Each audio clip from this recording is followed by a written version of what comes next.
They called him just Marcus the janitor, but when the gunmen came, they learned exactly who he really was. The morning sun filtered through the tall windows of First National Bank in downtown Phoenix, casting long shadows across the polished marble floor.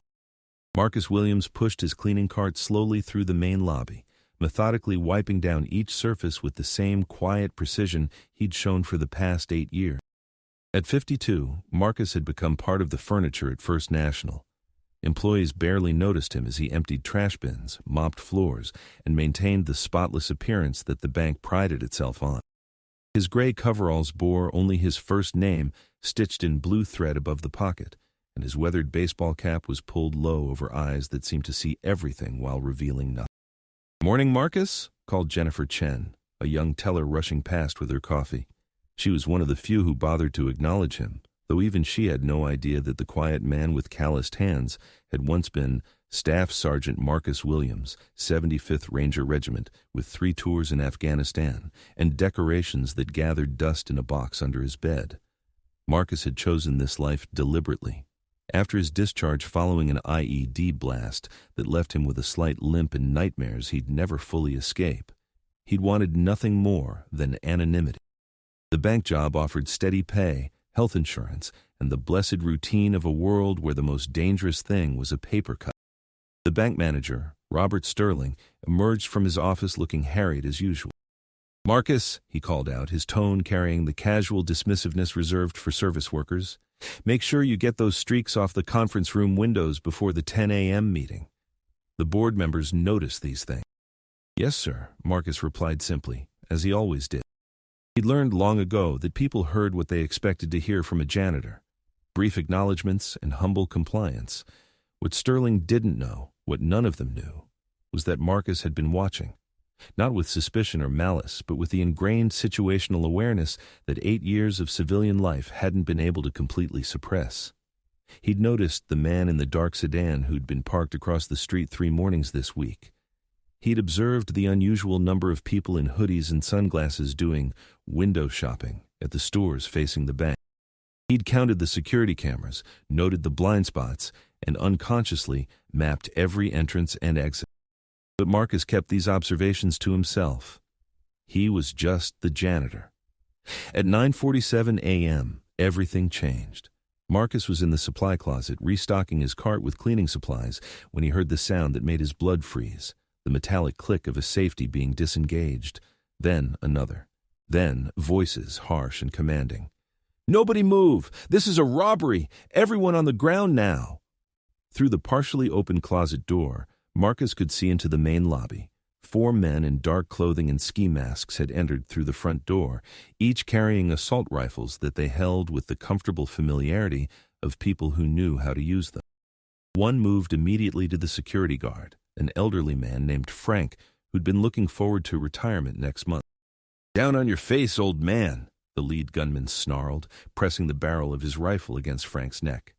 "You even think about reaching for that radio and you're dead." Marcus's heart hammered, but his mind went cold and clear, the same icy focus that had kept him alive in the mountains of Afghanistan.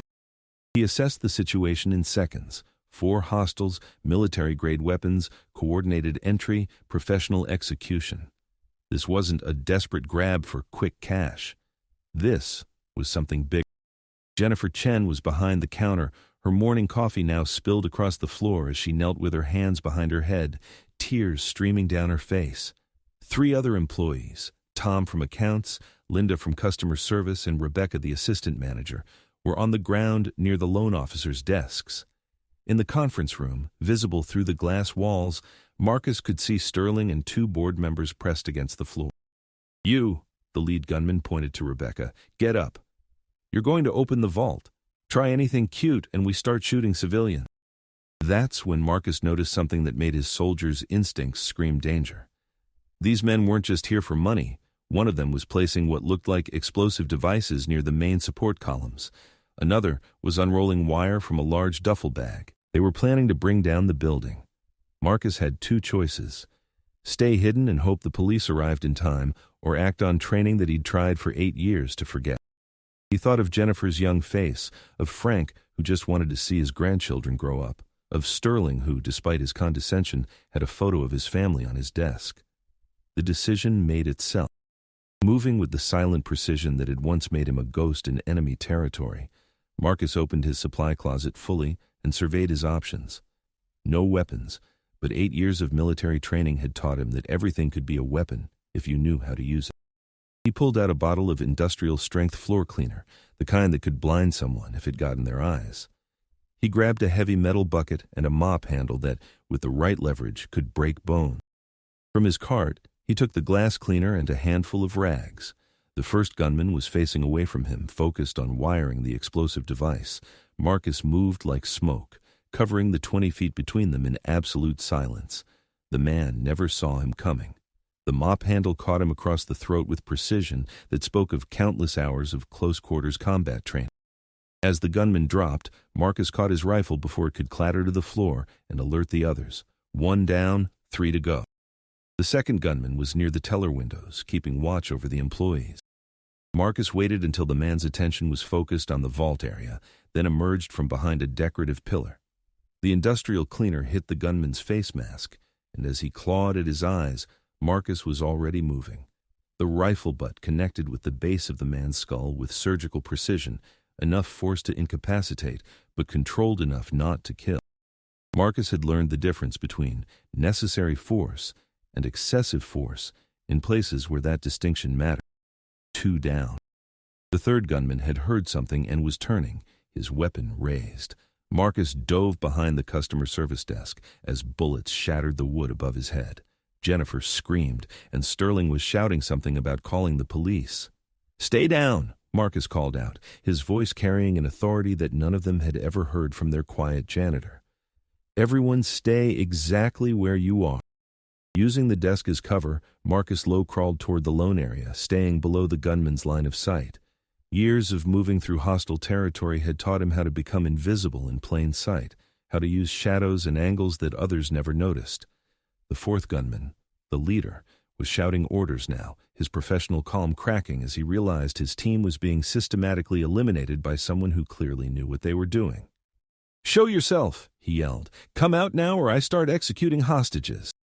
Marcus knew the type, military trained, probably special forces, but lacking the discipline that came with serving something bigger than yourself. The kind of soldier who'd gone private sector for the money and lost his moral compass somewhere along the way. "First one dies in 10 seconds, the leader continued, grabbing Jennifer by the hair and pressing his rifle to her temple. That's when Marcus stood up. He rose from behind the loan desk with the captured rifle held in a perfect firing stance, his voice carrying the cold authority of someone who'd commanded men in life-or-death situations. "Let her go," Marcus said, and suddenly, no one in that bank was looking at a janitor anymore. They were looking at a soldier. The leader's eyes widened behind his mask as he took in Marcus's stance, the way he held the weapon, the complete absence of fear in his bearing. "Who the hell are you?" the gunman demanded. "Someone who's really tired of cleaning up other people's messes," Marcus replied. "But I'm good at it." The standoff lasted 3 seconds. The leader's tactical training warred with his shock at facing someone who clearly outclassed him. He hesitated, trying to process how a bank janitor had disabled 3 armed professionals. That hesitation cost him everything. Marcus's shot was perfect, a precise hit to the shoulder that spun the gunman away from Jennifer without endangering her. As the leader fell, Marcus was already moving, crossing the lobby in controlled bounds to secure the weapon and check for additional threats. The silence that followed was deafening. Frank, the security guard, stared at Marcus as if seeing him for the first time. Jennifer was sobbing, but she was alive. Sterling emerged from the conference room, his face pale with shock. "Marcus," Sterling said, his voice barely a whisper. Who are you?" Before Marcus could answer, the sound of sirens filled the air. Police cars and ambulances surrounded the building, but the immediate threat was over.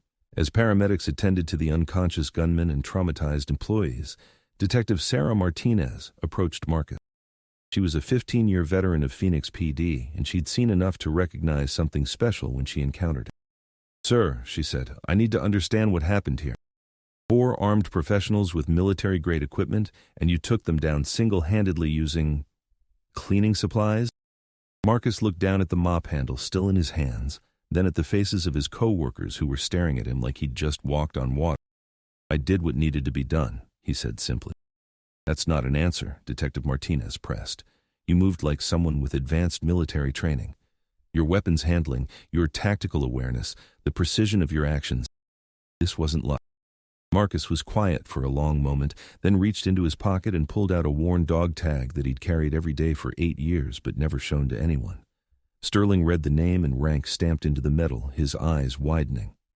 "Staff Sergeant Marcus Williams, 75th Ranger Regiment." "I just cleaned floors now," Marcus said, taking back the tag. "Sir," Detective Martinez said respectfully, "you saved a lot of lives today.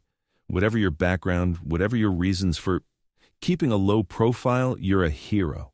Marcus shook his head. "Heroes don't get to go home. I just wanted to go home."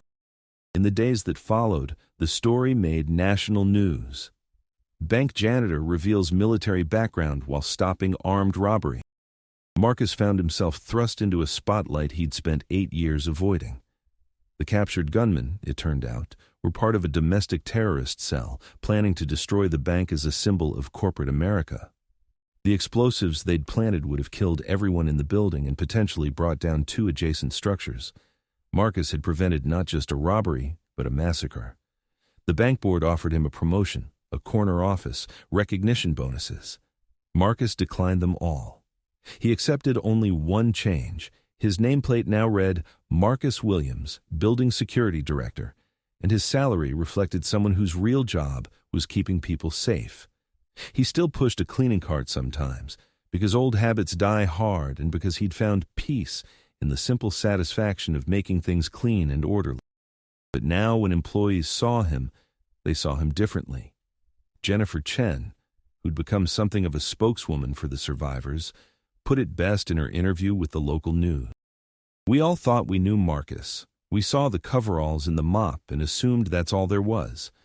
But that day, when everything went wrong, we learned that sometimes the person you least expect to save you is exactly the person who can. He wasn't just our janitor. He was our guardian angel, and we'd been too blind to see his wing."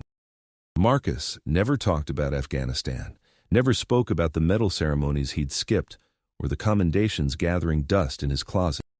But sometimes, late at night when the bank was empty and he was doing his final security rounds, he would stand in the lobby where it had all happened and remember that some kinds of service never really end. They just wait quietly until they're needed again.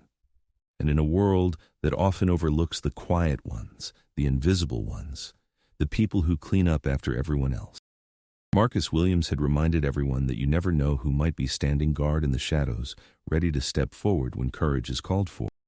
Sometimes the most powerful people in the room are the ones nobody notices, until the moment when everything depends on them being exactly who they've always been.